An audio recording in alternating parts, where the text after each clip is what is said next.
Being great at writing college essays is a lot like being a great con artist. Con artists gain people's trust. They get people to believe them. They get people to think that they are trustworthy. And that's what you need to do in your college essay. You need to get somebody to believe you.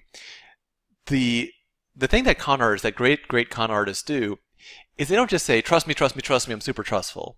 Because the second someone says, trust me, trust me, trust me, I'm super trustful, you're going to assume that they're not trustful. Instead, they give their mark enough information that the mark decides on his own to trust the con artist. The mark puts the pieces together by himself and figures it out.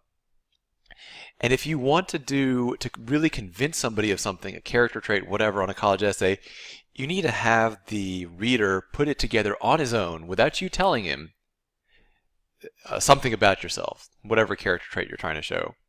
And because the reader has put it together on his own, he's going to trust that. People trust themselves, and they trust their judgment. So if they say, oh, in my judgment, this person seems like a really whatever person, they're going to believe that. Now, I'm going to do a couple examples to show you how to do this right and how it can backfire if you do it weirdly. Let's say that you wanted to show that you are creative. You want to show creativity. Well, you could say, I'm really creative. Trust me, I create all the time. I have a very, very creative brain. Okay. No one's going to believe that. And if you say, I really like to do abstract art all the time, then that's really heavy-handed. To get people's trust, it needs to be a little bit more subtle, a little bit more indirect. So if I wanted to get somebody to believe that I was creative, I would talk about something that's seen usually as uncreative. Lifting weights is seen as repetitive and boring and monotonous. And then I would talk about all the different things that I try out, the different things that I rig together, the various experiments that you go through when you're lifting weights. Now notice, I'm not using the word creative at all. I'm just talking about lifting weights, but in a way that shows clearly there's a lot of creativity happening. And the person says, wow, if this person is so creative when they're lifting weights, imagine how creative they're going to be if they're doing art. Similarly, let's say I wanted to show that I'm very driven by moral questions. The ethics are very important to me. I'm very curious about this. If I just say I'm really into moral philosophy, trust me, some people might believe it because it's an unusual thing to say, but it's not great. And if I wanted to give evidence, sure, I could say that I would really, let's say you're dealing with a question that says talk about a historical figure that you would want to meet. I could say I would really want to meet, Immanuel Kant because he talked a lot about morality. But maybe we could probably do a little bit better than that.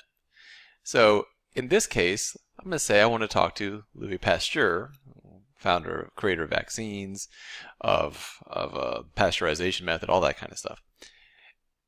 And to show that I'm interested in morality, I would say that I would want to ask him, questions, and I would ask him questions about morality. What does he think about the morality of mandated vaccines? Does that get in the way of somebody's sovereignty, or is it something that should be done for the benefit of the community as a whole? Whatever. Now notice that I'm not saying I'm really, really, really interested in morality, trust me. I'm showing that I'm interested in moral questions because I'm talking to a scientist, not a moral philosopher. I'm talking to a scientist, and my questions that I would ask him are all about moral issues.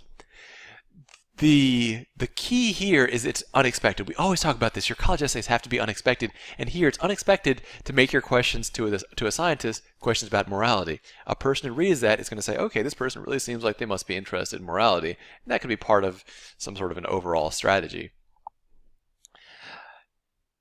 I want to show you though so that might, all of that is good. Now let's say I wanted to show something, let's say I wanted to show that I was very, very scientific in my approach. Well, I might talk about abstract art.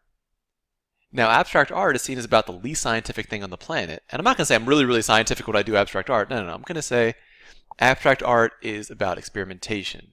You try a color, you see if it works, you adjust it a bit, you show it to people, you're constantly gauging people's responses to the ways that things fit together. Now, even though it's about something that's seen as creative, I'm using this thing that's usually seen as creative and abstract and frou-frou to persuade the reader that I'm interested in science. Now notice, I'm not saying I'm really, really interested in science, trust me. I'm talking about something that is not usually seen as scientific, but in a way that's scientific. I'm just using scientific, like the scientific method in describing how I do abstract art, and that's something that people are going to believe. They're going to at least believe that this person has a very scientific approach to life. That's the key here. You're getting them to believe something about how you think, and you can use that to your advantage that you want. But you can do this wrong. You can do this in a way that backfires. So I want to show you what not to do. Here's what you want to not do. So let's say that again we're going to use Louis Pasteur. Before I showed that by asking him questions about morality, I could show an interest in morality. But let's say I ask him a question like this.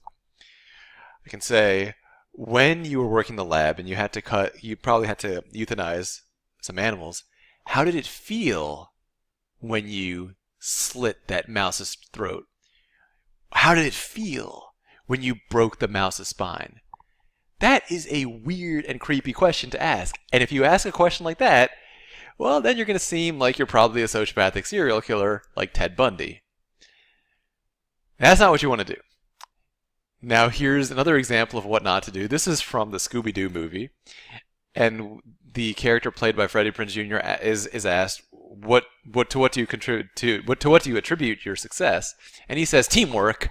I do a lot of teamwork. Now notice, he's talking about teamwork, but it's because he says, I do a lot of teamwork, like it's a thing that one person does.